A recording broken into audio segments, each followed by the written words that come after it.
الله الرحمن الرحيم إن الحمد لله وكفى والسلام على عباده الذين اصطفى وعلى آله وأصحابه الذين هم نجوم الهدى وقادة التقى أما بعد فأعوذ بالله من الشيطان الرجيم بسم الله الرحمن الرحيم أذن للذين يقاتلون بأنهم ظلموا وإن الله على نصرهم لقدير صدق الله العظيم وقال النبي صلى الله عليه وسلم من قاتل لتكون كلمة الله هي العليا فهو في سبيل الله أو كما قال عليه الصلاة والتسليم۔ میرے محترم بزرگوں دوستو، ہمارے یہاں پر اللہ کے نبی صلی اللہ علیہ وسلم کے مکہ مکرمہ سے مدینہ منورہ کی طرف ہجرت کرنے کے بعد کا تذکرہ چل رہا ہے، اور پہلی ہجری میں ہی کیا کیا واقعات پیش آئے، کیا کیا مسائل پیش آئے، انہی کا تذکرہ چل رہا ہے۔ چنانچہ بظاہر تو مکہ مکرمہ سے مدینہ منورہ ہجرت ہو چکی تھی، اور بظاہر مشرکین مکہ کے قید سے نکل کر ایک امن اور سلامتی کی جگہ پر آ چکے تھے، لیکن اس کا مطلب یہ نہیں تھا کہ مشرکین کے شر سے اور ان کے پریشانیوں سے مسلمانوں کو حفاظت مل چکی تھی، ایسا نہیں تھا، بلکہ قریش کا سارے عرب میں ایک دبدبہ تھا، ایک مقام تھا، چونکہ یہ بیت اللہ کے رکھوالے تھے، کسٹوڈین تھے مسجد حرام کے، حاجیوں کی میزبانی کرنے والے تھے، تو اس وجہ سے ان کا جو نظریہ تھا وہ سارے عرب میں پھیل گیا، اور ایک اعتبار سے سارا عرب اللہ کے نبی صلی اللہ علیہ وسلم کا، مسلمانوں کا، خاص طور سے مدینے کے مسلمان یعنی انصار کا یہ دشمن بن گیا، اس لیے کہ انہوں نے مسلمانوں کو پناہ دے رکھی تھی۔ تو اس وجہ سے پورے عرب میں ایک طرح سے خوف اور ہراس کا ماحول پیدا ہو گیا، یہاں تک کہ اللہ کے نبی صلی اللہ علیہ وسلم کو ایسی اطلاعات ملی تھی کہ کفار مکہ گویا اللہ کے نبی صلی اللہ علیہ وسلم کے جان کے در پہ ہیں، پہلے بھی تھے لیکن مدینہ آنے کے بعد بھی کفار مکہ کی طرف سے اس طرح کی سازشیں یا اس طرح کی چالیں ہو رہی تھی کہ جس کی وجہ سے صحابہ کرام کو بھی اور خود اللہ کے نبی صلی اللہ علیہ وسلم کو اپنی جان کا خطرہ لاحق تھا۔ اسی وجہ سے بعض مرتبہ بعض روایتوں میں آتا ہے کہ صحابہ پوری رات جاگ کر گزارتے تھے کہ کہیں کوئی اچانک دشمن حملہ نہ کر دے، اور خود اللہ کے نبی صلی اللہ علیہ وسلم رات کو جاگتے تھے تاکہ کوئی اچانک حملہ نہ ہو جائے، اور پھر بعض صحابہ کے دلوں میں یہ بات آئی کہ ہمیں چاہیے کہ ہم اللہ کے نبی صلی اللہ علیہ وسلم کی پہرے داری کریں اور رات کی چوکی داری کریں۔ چنانچہ ایک زمانہ ایسا گزرا کہ اللہ کے نبی صلی اللہ علیہ وسلم کے حجرے کے اطراف میں چند صحابہ رات میں پہرے داری کیا کرتے تھے تاکہ کوئی اچانک آپ پر حملہ نہ کر سکے۔ پھر چند دنوں کے بعد آیت کریمہ نازل ہوئی، واللہ یعصمک من الناس، اللہ کے نبی صلی اللہ علیہ وسلم اللہ آپ کی لوگوں سے حفاظت فرمائیں گے۔ اس کے بعد آپ نے پہرے داروں کو، باڈی گارڈز کو ہٹا دیا کہ اب اللہ براہ راست حفاظت کا وعدہ فرماتے ہیں، تو لہٰذا اب کسی انسانی حفاظت کی ضرورت باقی نہیں رہتی۔ بہرحال اسی طرح مکہ والوں نے مدینے کا جو سردار سمجھا جاتا تھا عبداللہ بن ابی بن سلول، جو منافقین کا سردار بعد میں بنا، اس کا تذکرہ اس سے پہلے آ چکا ہے کہ اس کو مدینے کا بادشاہ بنایا جانے والا تھا کہ حضور کی ہجرت ہو گئی اور یہ بادشاہ نہیں بن سکا، تو کفار مکہ کی طرف سے اس کے پاس خط آیا کہ تم نے مسلمانوں کو پناہ دے رکھی ہے، تو کہیں ایسا نہ ہو کہ ہم تم پر حملہ کر دیں اور سارے مدینے والوں کو نقصان پہنچا دیں، تو لہٰذا تمہیں چاہیے کہ تم محمد صلی اللہ علیہ وسلم اور ان کے ساتھیوں کو مدینے سے نکال دو۔ اس پر عبداللہ بن ابی نے مدینہ والوں کو جمع کیا اور اس بات کی پوری تیاری شروع کر دی کہ اللہ کے نبی صلی اللہ علیہ وسلم کو اور آپ کا ساتھ دینے والوں کو یہاں سے نکال دیا جائے۔ لیکن جیسے اللہ کے نبی صلی اللہ علیہ وسلم کو پتہ چلا، آپ وہاں اس مقام پر پہنچے اور وہاں جا کر ایسی بات کی کہ سارے لوگ خود شرمندہ ہو گئے اور پھر وہاں سے منتشر ہو گئے۔ تو اس سے حالات کا اندازہ ہو سکتا ہے کہ مدینہ آنے کے بعد بھی کیا کیا حالات چل رہے تھے۔ مدینہ آ کر چاہے 6 مہینے 7 مہینے گزر چکے تھے، لیکن ابھی تک مسلمانوں کو جو حکم تھا، جو بھی کسی کی طرف سے ظلم اور زیادتی ہوتی تو اس پر مسلمانوں کو جو حکم تھا وہ صرف اور صرف یہ تھا کہ فاعفو واصفحوا، معاف کر دو، درگزر کر دو، انتقام لینا، بدلہ لینا اس کی اجازت نہیں تھی۔ اور جبکہ مدینے میں اب ایک ریاست کا قیام وجود میں آ گیا، ایک اسلامی ریاست قائم ہو گئی، تو پھر اس کے بعد اللہ تبارک و تعالیٰ نے آیت کریمہ نازل فرمائی جس میں بدلہ لینے کی اجازت پہلے فرمائی، جہاد کی اجازت دے دی، اور پھر چند عرصہ گزرنے کے بعد جہاد کا حکم نازل ہوا۔ چنانچہ قرآن کریم کی سب سے پہلی آیت جو نازل ہوتی ہے اس سلسلے میں ہے وہ ہے سورہ حج کی آیت، اذن للذین یقاتلون بانہم ظلموا وان اللہ علی نصرہم لقدیر الذین اخرجوا من دیارہم بغیر حق الا ان یقولوا ربنا اللہ، کہ اب اجازت دی جاتی ہے کہ آپ مقابلہ کر سکتے ہیں اس کے مقابلے میں جو آپ پر ظلم کیا گیا، آپ پر آج تک جتنا ظلم کیا گیا اس کے مقابلے میں آپ کو اجازت دی جاتی ہے کہ آپ اس کا بدلہ لے سکتے ہیں۔ اور آپ پر ظلم کیا کیا گیا کہ ظلم کی انتہا یہ تھی کہ بغیر کسی وجہ کے آپ کو اپنے گھر سے، اپنے وطن سے، اپنے دیار سے، اپنے ملک سے نکال دیا گیا۔ جرم کیا تھا؟ ان یقولوا ربنا اللہ، جرم صرف اتنا تھا کہ یہ کہتے تھے کہ ہمارا پروردگار اللہ ہے، بس اس جرم کی پاداش میں ان کو گھروں سے نکال دیا گیا۔ تو اب عقل بھی اس بات کو تسلیم کرتی ہے کہ یقیناً ایسے موقع پر بدلے کی اجازت مل جانا چاہیے، چنانچہ بدلے کی اجازت ملی۔ لیکن اسی کے ساتھ ساتھ قرآن نے یہ بھی بتایا کہ یہ جو حکم آیا ہے جہاد کا یا جنگ کا یا بدلے کا یا انتقام کا، یہ حکم کس کے لیے ہے؟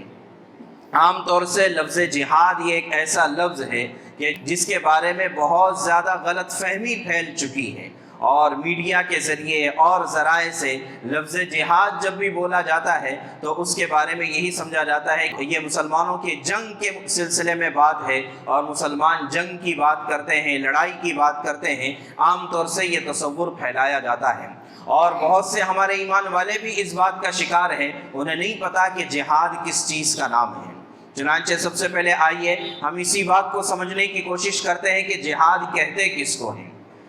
تو جہاد کا لفظ یہ جہدن سے بنا ہے، جہد کے معنی کوشش کرنا اور محنت کرنا، جہاد کے یہ لفظی معنی ہیں۔ اور شریعت میں جہاد کا لفظ جو استعمال ہوتا ہے، چاہے قرآن میں چاہے حدیث میں، جہاد کا لفظ جو استعمال ہوتا ہے وہ ہر ایسی محنت اور ہر ایسی کوشش جس کا مقصد ہے اعلاء کلمت اللہ، اللہ کے نام کو بلند کرنا، ہر وہ کوشش جو اس مقصد سے کی جائے وہ جہاد کہلاتی ہے۔ یعنی اللہ کے راستے کی محنت، اللہ کے دین کو پھیلانے کی اور اللہ کے دین کو پہنچانے کی اور اللہ کے دین کو سربلند کرنے کی جو بھی محنت اور کوشش، چاہے وہ چھوٹی ہو یا بڑی ہو، اس کے لیے لڑائی کی کوئی ضرورت نہیں، جنگ کی کوئی ضرورت نہیں، بلکہ ہر وہ چھوٹی بڑی کوشش جس کا مقصد اللہ کے دین کو پہنچانا ہو وہ جہاد کہلاتا ہے۔ چنانچہ اللہ کے نبی صلی اللہ علیہ وسلم سے پوچھا گیا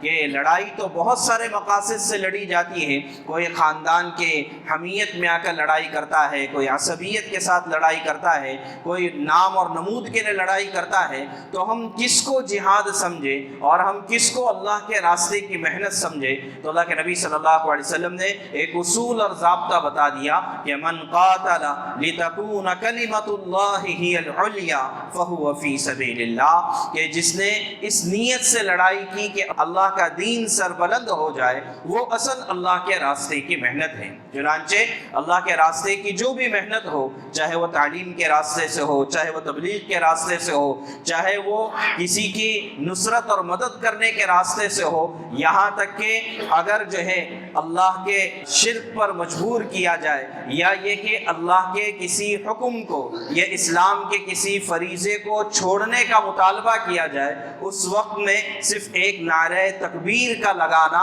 یہ بھی جہاد کے حکم میں داخل ہے۔ سب سے زیادہ اس ہفتے کا جو ہاٹ ٹاپک رہا ہے وہی حجاب رہا ہے۔ چنانچہ جو عورتیں، جو بہنیں، جو مستورات حجاب پر پابند ہیں، ان تمام مسائل کے باوجود بھی ہم اس کو بھی جہاد میں شمار کرتے ہیں کہ یہ بھی اللہ کے راستے کی محنت ہے، اور اللہ کے حکم پر باقی رہنے کے لیے جو بھی کوشش جس سطح کی بھی کی جائے وہ جہاد کے حکم میں داخل ہے۔ تو لہٰذا اب بات واضح ہو گئی ہوگی کہ جہاد صرف لڑائی کا نام نہیں ہے۔ ہاں یقیناً جہاں ضرورت پڑتی ہے وہاں لڑائی کی بھی اجازت ہے، لیکن جہاد بول کر صرف لڑائی یہ مراد نہیں ہے، بلکہ جہاد بول کر کوشش اور اللہ کے راستے میں محنت کرنے کا نام جہاد ہے۔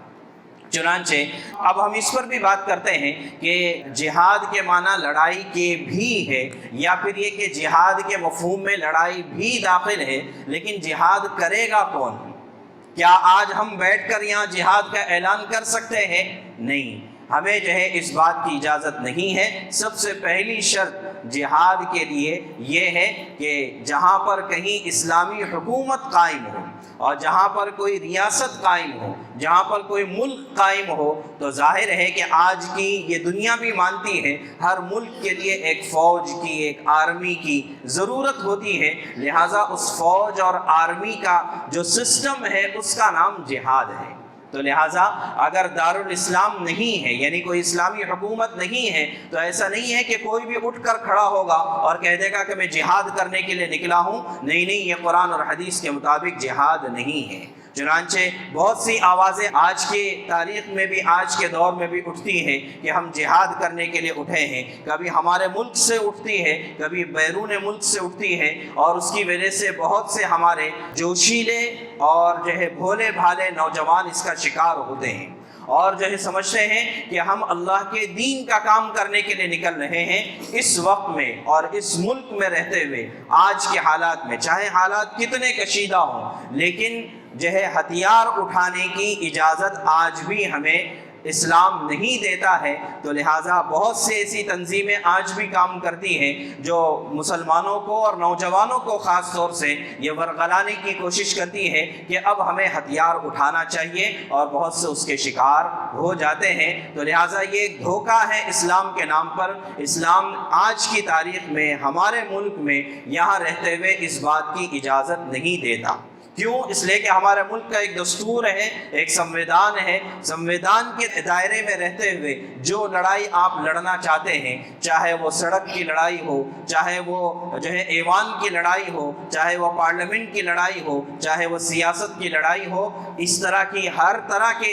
احتجاج جس کی اجازت دستور دیتا ہے، اس کی ہم کو اجازت ہے، لیکن اسلام کے نام پر ہتھیار اٹھانا اس کی گنجائش نہیں ہے۔ یہ میں نے اس لیے وضاحت کر دی کہ چونکہ ہمیں اور بھی جہاد کے سلسلے میں بات کرنی ہے اور اللہ کے نبی صلی اللہ علیہ وسلم کے جنگوں کے واقعات بتانا ہے، تو کہیں ان واقعات کو سن کر ہم یہ پیغام اور یہ تاثر نہ لے لیں کہ آج بھی ہم اٹھ کر تلوار اٹھا لیں گے اور آج بھی جو ہے ہم مقابلہ کرنے کے لیے اٹھیں گے۔ تو اس لیے میں نے پہلے ہی تمہید کے طور پر یہ باتیں بتا دی کہ آج کی تاریخ میں جب تک کہ ہم دستور کے پابند ہیں اس وقت تک ہمیں اس بات کی اسلام اجازت نہیں دیتا ہے۔ وہاں پر اللہ کے نبی صلی اللہ علیہ وسلم کے پاس کیا ہوا تھا کہ ایک اسلامی ریاست قائم ہو چکی تھی، اور ظاہر ہے کہ ہر اسلامی، چاہے اسلامی ہو یا جو بھی ریاست ہو، ہر ملک کی اپنی ایک آرمی اور فوج ہوتی ہے۔ تو اس اعتبار سے اللہ کے نبی صلی اللہ علیہ وسلم نے اس وقت میں آپ کو اس بات کی اجازت دی گئی، اور اللہ کے نبی صلی اللہ علیہ وسلم نے صحابہ کرام کو اس کام کے لیے ابھارا اور اس کام کی ترغیب دی۔ بہرحال تو پہلے تو صرف اجازت نازل ہوئی، اور اگر آپ اس کو دیکھتے ہیں دیگر مذاہب کے روح سے، تو آپ چاہے جس مذہب کی تاریخ اٹھا کر دیکھیں، چاہے ہندوازم کی ہو، عیسائیت کی ہو، یہودیت کی ہو، ہر ایک کی تاریخ میں آپ کو جنگ اور جدال ملے گا، اور قرآن نے خود کہا ہے کہ اگر یہ جدال نہ ہوتا، وَلَوْلَا دَفْعُ اللَّهِ النَّاسِ، کہ اگر جو ہے آپس میں یہ مقابلہ آرائی نہ ہوتی، تو لَهُدِّمَتْ صَوَامِعُ، تو پھر جو ہے اللہ کی جتنی عبادت گاہیں ہیں، ظاہر ہے کہ جب یہودیت اپنے زمانے میں دین برحق تھا تو تو اس وقت بھی اللہ کا نام لیا جاتا تھا، نصرانیت میں بھی اللہ کا نام لیا جاتا تھا۔ تو لہٰذا جتنی بھی عبادت گاہیں ہیں یہ سب کے سب جو ہے اس محاذ آرائی کی برکت سے بچی ہوئی ہے، ورنہ تو آپ جیسے میں نے کہا کہ پچھلے کسی بھی مذہب کی تاریخ اٹھا کر دیکھیں، ساری مہابھارت، ساری رامائن، یہ آپ اٹھا کر دیکھیں، آپ کو جنگ و جدال ملے گا، اور اس پر آج بھی لوگ فخر کرتے ہیں۔ تو لہٰذا جنگ کا، لڑائی کا ہونا یہ جو ہے برائی کی چیز نہیں ہے۔ کس مقصد سے ہتھیار اٹھایا جا رہا ہے، کس مقصد سے لڑائی کی جا رہی ہے، یہ دیکھنے کی ضرورت ہے۔ چنانچہ اب ہم آتے ہیں، اللہ کے نبی صلی اللہ علیہ وسلم کو اجازت ہوئی ہے بدلہ لینے کی، انتقام لینے کی، جہاد کرنے کی، جس میں لڑائی بھی داخل ہے۔ چنانچہ ہمیں ملتا ہے کہ اللہ کے نبی صلی اللہ علیہ وسلم کے زمانے میں جو لڑائیاں ہوئیں، یعنی یہ مدنی دور میں سن ہجری 1 سے لے کر سن ہجری 9 تک، یا بعضوں نے کہا ہے سن ہجری 2 سے لے کر سن ہجری 9 تک، ان سالوں میں 8 سالوں میں جو لڑائیاں ہوئی ہیں وہ 2 طرح کی لڑائیاں ہیں۔ ایک ہے جس میں خود اللہ کے نبی صلی اللہ علیہ وسلم شریک ہوئے ہیں،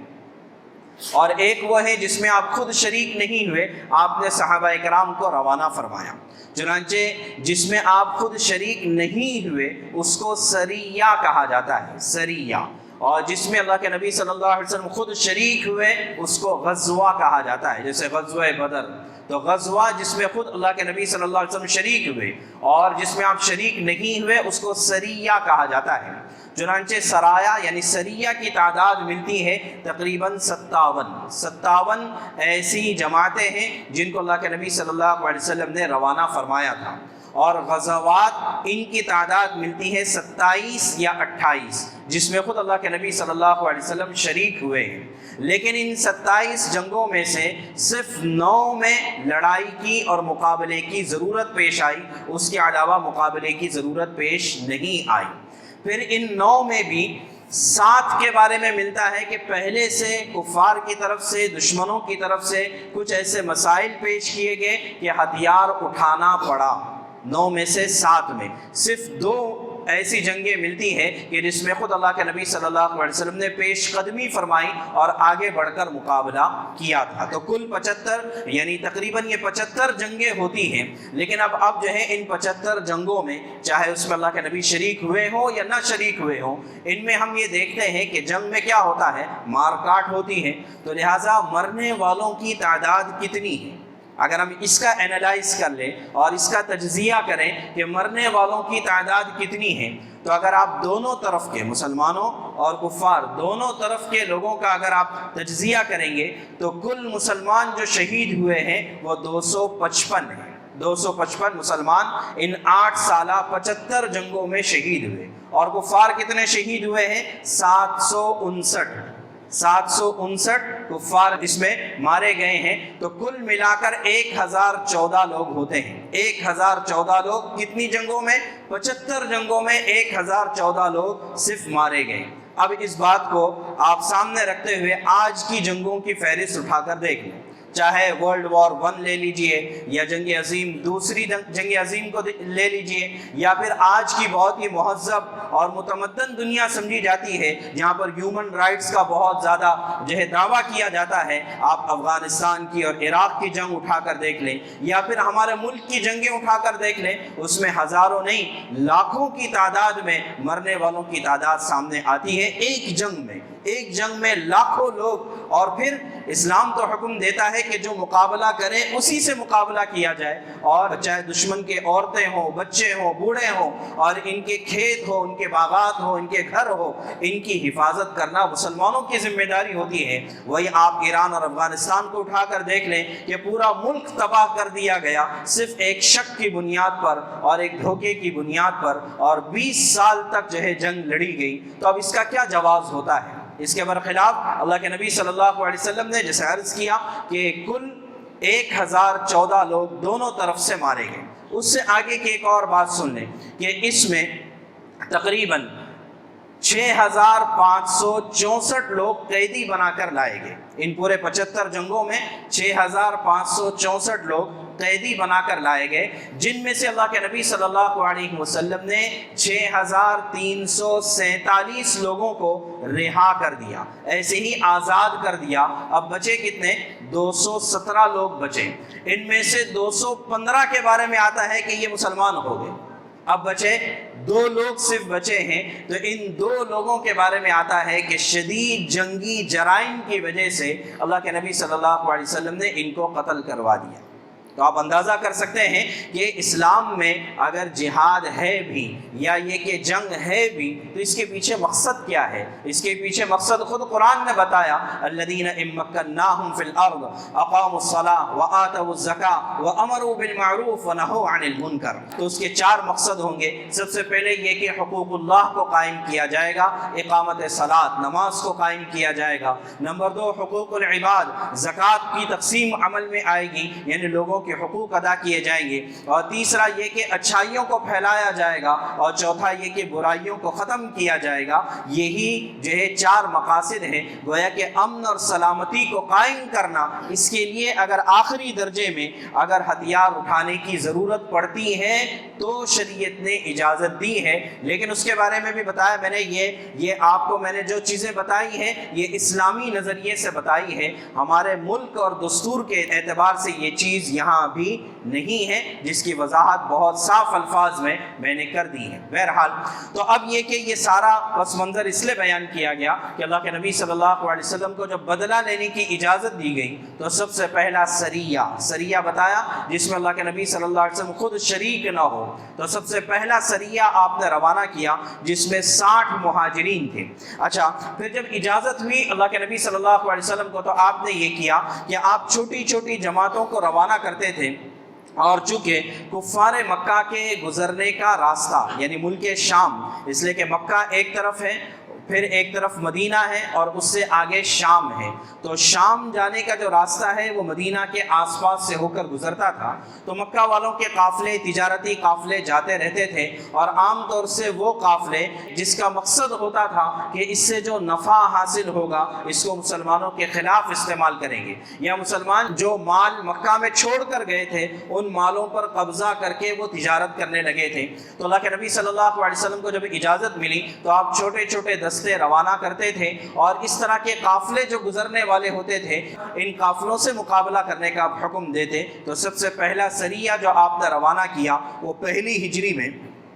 شعبان کے مہینے میں سب سے پہلا سریہ روانہ کیا، جس کو امیر بنایا عبیدہ بن حارث رضی اللہ تعالیٰ عنہ کو، اور ایک سفید پرچم ساتھ میں دیا۔ 60 مہاجرین، کل صرف 60 مہاجرین ساتھ میں تھے، اور یہ گئے، اور وہاں پر مکہ والوں کا قافلہ تھا 200 آدمیوں کا، جس میں ابو سفیان بھی تھے۔ ان کے آپس میں صرف تیر بازی ہوئی ہے، تیر اندازی ہوئی، باقی اور کوئی مقابلہ نہیں ہوا۔ اور سب سے پہلا تیر جو چلایا ہے اسلام کے لیے وہ سعد بن ابی وقاص رضی اللہ تعالیٰ عنہ نے، اور پھر یہ واپس آ گئے۔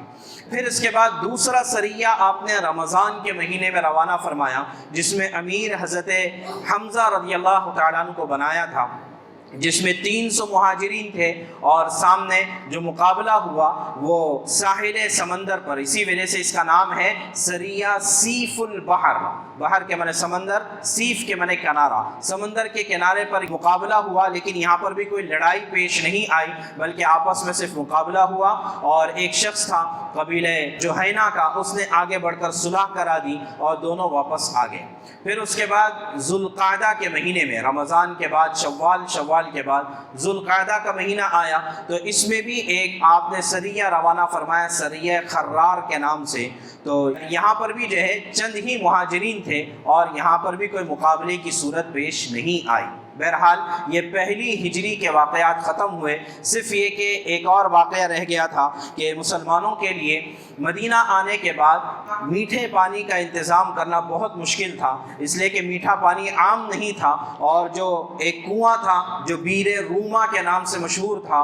وہ یہودی کے پاس تھا یا کسی جو ہے مشرک کے پاس تھا۔ اللہ کے نبی صلی اللہ علیہ وسلم نے چاہا کہ بھئی کسی طریقے سے اس کنویں کو حاصل کر لیا جائے تاکہ اس کے ذریعے سے پانی تمام مسلمانوں کو یا تمام عام لوگوں کو مل جائے، لیکن اس نے دینے سے انکار کر دیا۔ تو حضرت عثمان رضی اللہ تعالیٰ عنہ نے اس شرط پر کہ اللہ کے نبی میں اگر اس کو خریدتا ہوں تو مجھے کیا ملے گا؟ فرمایا کہ اس کے بدلے میں تمہیں جنت اور جنت کی نہر اور جنت کا پانی ملے گا۔ تو حضرت عثمان رضی اللہ عنہ نے یہ بیر روما یہ خریدا اور مسلمانوں کے لیے وقف کر دیا، اور آج تک یہ کنواں مدینہ منورہ میں قائم ہے، اور آج بھی الحمدللہ وہاں پر میٹھا پانی موجود ہے۔ تو بہرحال یہ پہلی ہجری کے سارے واقعات ابھی ختم ہوئے، پھر اس کے بعد اللہ نے چاہا انشاءاللہ دوسری ہجری میں کیا کیا واقعات پیش آئے اس کو بتایا جائے گا۔ مقصد ان تمام چیزوں کا یہ ہے کہ ہم اس کے ذریعے سے رہبری حاصل کریں، اس کے ذریعے سے معلومات حاصل کریں، اور اللہ کے نبی صلی اللہ علیہ وسلم کی تعلیمات پر عمل کرنے والے بنیں اور دوسروں تک پہنچانے کی کوشش کریں۔ اللہ تبارک و تعالی ہم سب کو کہنے سننے سے زیادہ عمل کی توفیق عطا فرمائے۔ یا رب صلی وسلم دائما ابدا علی حبیبک خیر الخلق کلہم۔